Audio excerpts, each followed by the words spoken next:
Hello students, as in the previous video we studied about type of organisms according to the presence of type of cells and according to the presence of number of cells.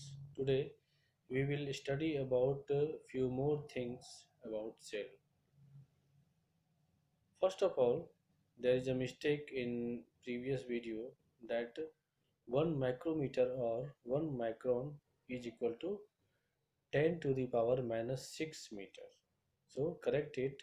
1 micrometer or 1 micron is equal to 10 to the power minus 6 meter, and 1 nanometer is equal to 10 to the power minus 9 meter, or 1 nanometer is equal to 10 to the power minus 9 meter. So correct it. Now some organisms like amoeba, paramecium, Chlamydomonas, Euglena, bacteria, etc. have single cell in their body, and all vital functions of life is performed by a single cell. Such type of organisms are called unicellular organisms. On the other hand, there is a large number of organisms which contains more than one cells.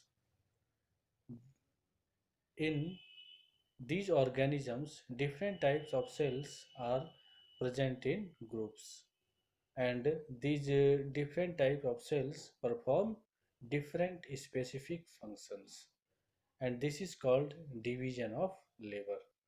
And such type of organisms are called multicellular organisms. So, in multicellular organisms, more than one type of cells are present, and these different types of cells perform different specific function, and this is called division of labor.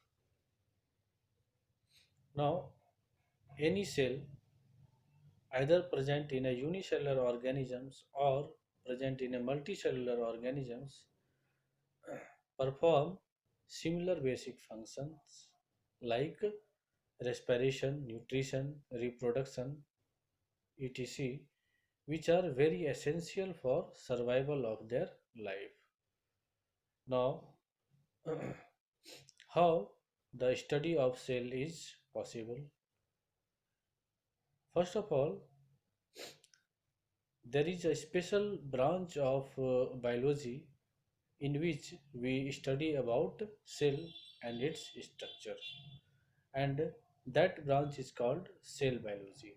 So, cell biology is the branch of biology. Cell biology is the branch of biology in which we study about different aspects of cell and its structure.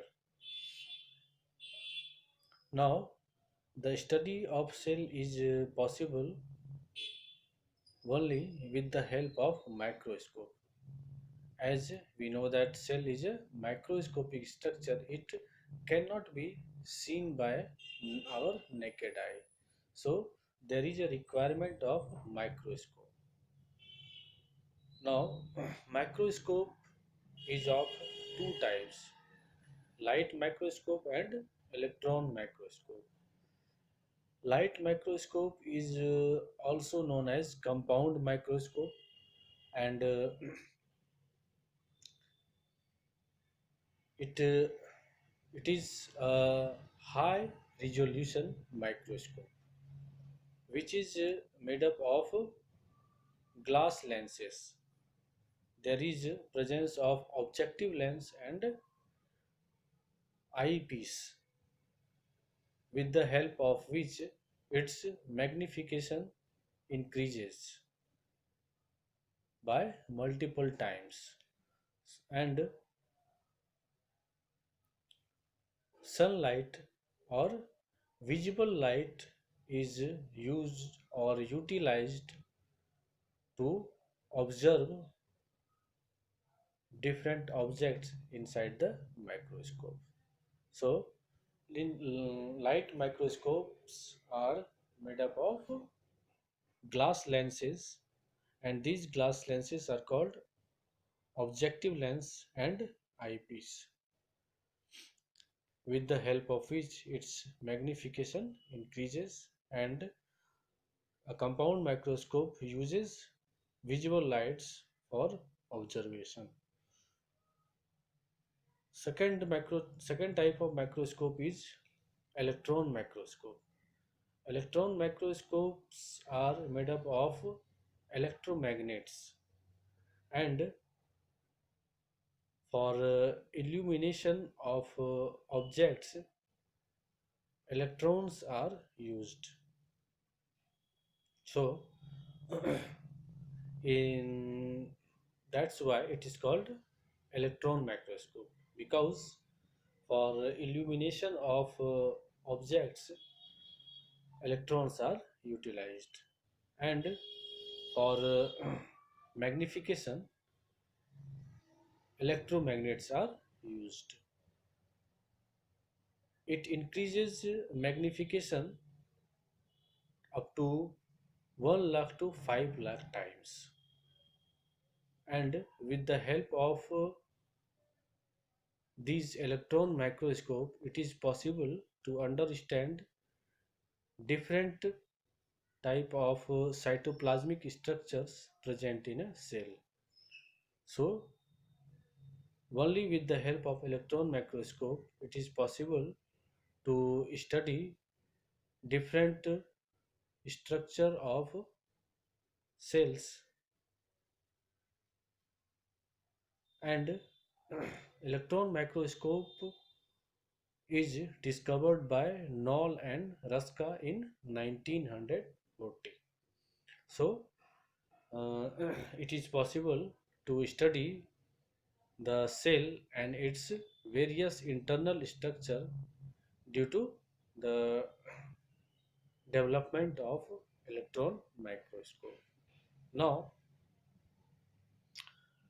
cells have specific cytoplasmic structure present inside it, and these cytoplasmic structures are called cell organelles.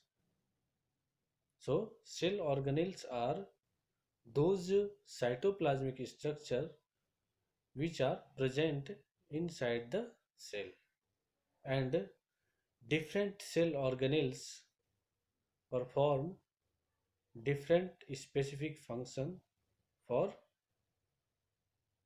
cell, and these cell organelles includes plasma membrane, nucleus, cytoplasm, endoplasmic reticulum, Golgi apparatus, mitochondria, plastids, vacuoles, etc.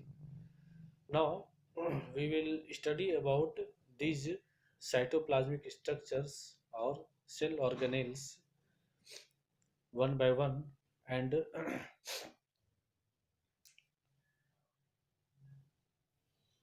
we study about various functions performed by these cell organelles in next videos.